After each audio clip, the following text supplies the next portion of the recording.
So when we solve this one, my answer is right here. So I have one answer that says one solution, and it's right there at the point. Here's how we write our answers, 3, 1. That's my answer. What if I graph 2 lines, and those 2 lines look like this? They're parallel, right? So if they're parallel, where do they cross? They never cross. And if they never cross, do they share a point in common? No. No. And so that is my no solution. That's the second type. Okay, so we can have one solution, and there's my one solution. It's 3, 1. I can have no solution because they didn't cross. And then what about these 2 lines? Wait a minute. There's not 2 lines. Yes, there are, but the 2 lines happen to be exactly the same. They're just on top of each other. So if the 2 lines are on top of each other, how many points do they share? All of them, right? So if they have all of them, there are an infinitely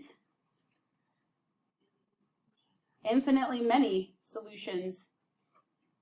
Okay, and we've had that word before, right? When we had like 7 equals 7, the answer was infinitely many solutions, right? When the x's crossed out, it's the same kind of idea.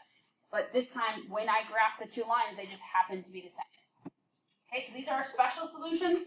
That's what we're going to see today. All of your answers today are going to look like this. Okay? Okay, so one more time. Let's flip it over. Little Star Wars action. Okay, so this kind of sets up the problem for you. Here's what we've got. We've got 2 equations. So you're going to look at this equation, right? And you're going to graph it. So you're going to start at -6, and you're going to graph that equation. Okay, so that's Darth Vader here. That's his equation. Then you're going to graph this equation starting at -1. You're going to graph that equation, and you're going to figure out where they cross. And it's going to ask you for the solution. Okay, so your solution should be written as a set of points. So all of our answers today, and all of our answers for all of the 3 different types are going to be written like this, because they're all points. Okay, it just might not look like a point. So this is the point where they cross. That's going to be -1, 2, 3, 4. -4 is my x, and then my y is -1, 2, 3, 4, 5. -5. That is that point right there where they cross. So count over first, so -4, and then count down. I don't have a 1. This one? No. We're just finding that point right there. Okay? Now, when we get to a second level, like level 2, right, we are going to have to sometimes do something to figure out how to actually graph it. So the first thing you're going to do is when you get to a question, all 4 questions on the test, when you get to the 4 questions on the test, the first thing is you're going to rearrange the equations so that y is by itself. You're going to solve them for y. Okay, that's in standard form. If you have a question in standard form, solve it for y, so that you can find the slope and the y-intercept. So that's what we're going to practice today. You should remember this, but we're kind of just trying to, ring those bells. The slope and the y-intercept.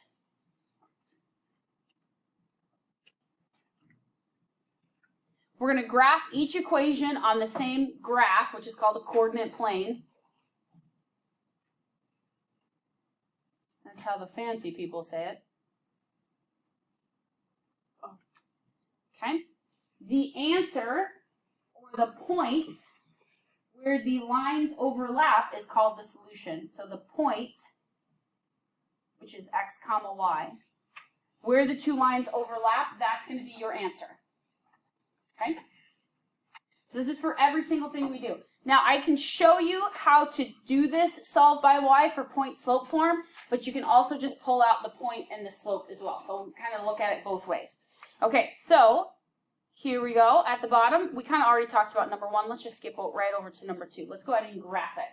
Okay, I like my felt pen versus a pencil that you guys are using because I can just put it down and the ink kind of bloop.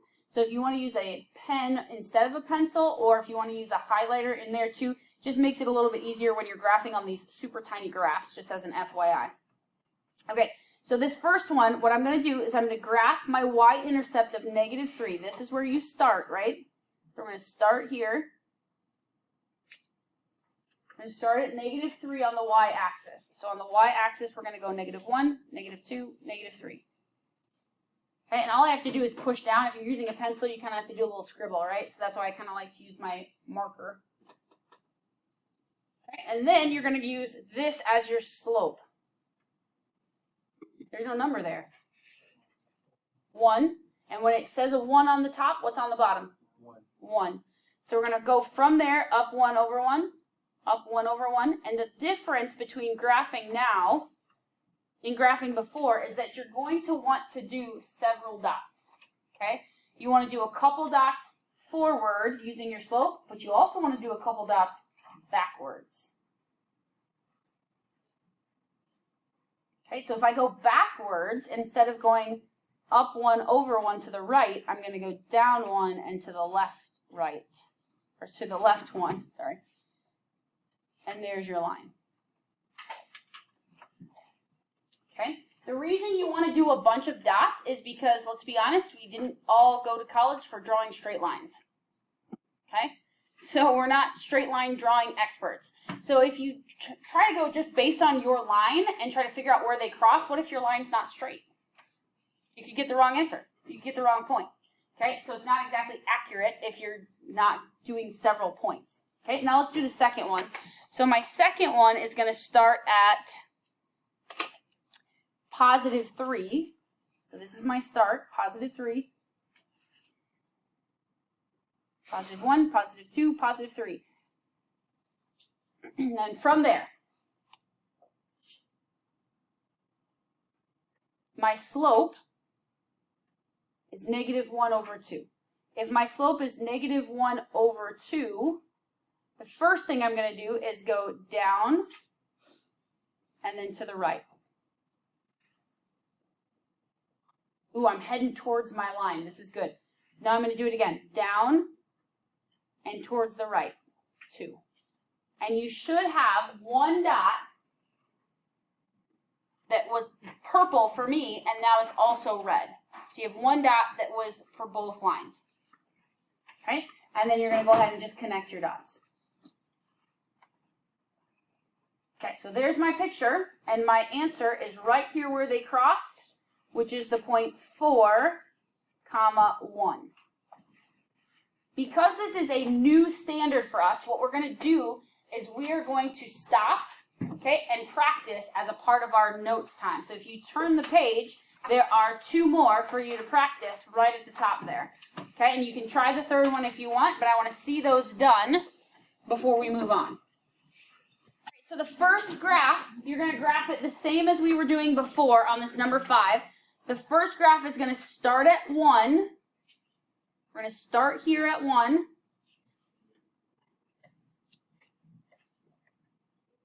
And then we're going to go up 1 and over 4. So up 1, over 4. I'm going to do it again. But then I'm also going to go backwards, because otherwise, if you don't go backwards, sometimes they cross on the left side. So we're just going to make sure. So I'm going to go down 1 and to the left. Do it again if you want. 1, 2, 3, 4. There we go. There's all of the points I can do. There you go. Okay, that's what we have been doing so far. Okay, that's level 1. Level 2 adds in a different kind of graph. So my different kind of graph here is point slope form. So for point slope form, what I'm going to do is I have to pull out the point and then use the slope, which is what you did yesterday on your test.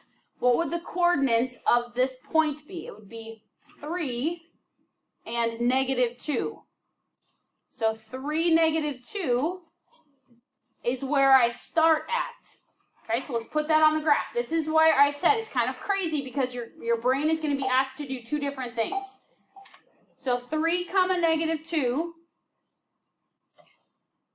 is right here. That's your starting point.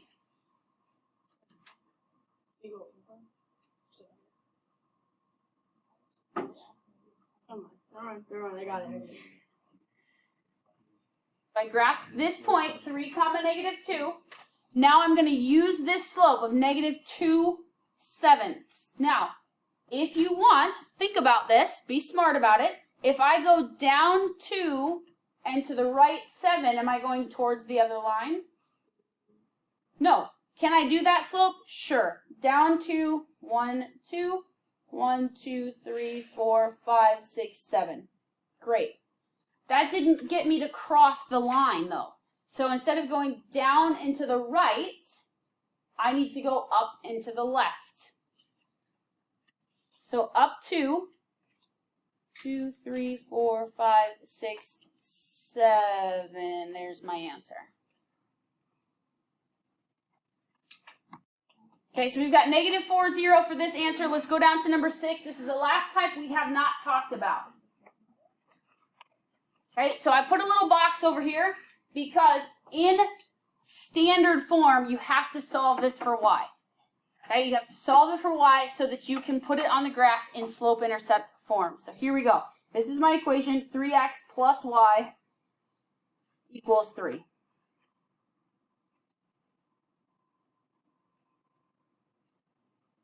Okay, we have been practicing this because on parallel and perpendicular, your level 2 was solve it for y so you can find the slope, right? It's the same thing. Why did we do that? Well, so you were ready for this, okay?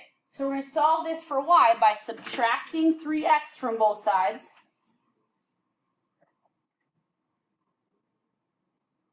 And I have y equals, this one doesn't even need you to divide anything, it's ready to go. Y equals negative 3x and a positive 3. It is expected at this point that you can solve for y and solve for y correctly without mistakes. So if you solve it for y incorrectly, but then you graph that equation correctly, sorry, that doesn't get it for you, okay? So now we have to find the slope and the y-intercept. My slope is negative 3, and my y-intercept is positive 3. Now I just graph it. But you have to solve it correctly. Is the graphing part the hard part? No, it's really not. But each question you come across is going to have a different type of graph, and you need to be able to do all 3 of them and do them well. Okay? So we're going to start at 3.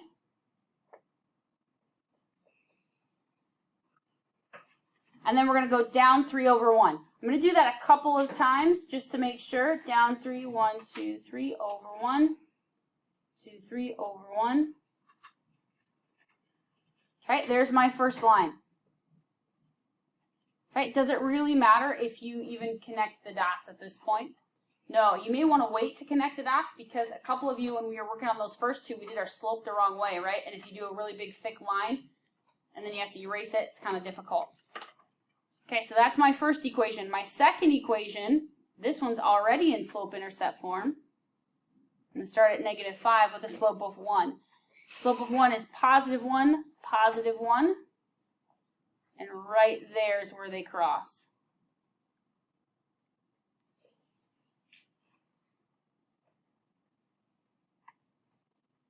So it's positive 2, negative 1, 2, 3. Positive 2, negative 3 is where those 2 cross. Okay, so we've gone over each type. Some of them are going to have slope-intercept. Some of them are going to have point slope. Some of them are going to have standard. Okay, you need to now go and try 7 questions. That's it. But just like last unit, if we don't have our 7 questions done, starting on Monday, you should expect yourself an RTI next week to just work on these. We need to make sure we get this at the beginning and not wait until the end of the semester to make sure we have it. So go ahead and turn to that dark pink packet, question 1 through 7. That's it, 1 through 7. I know there's a couple more questions on it, but don't finish those. Like the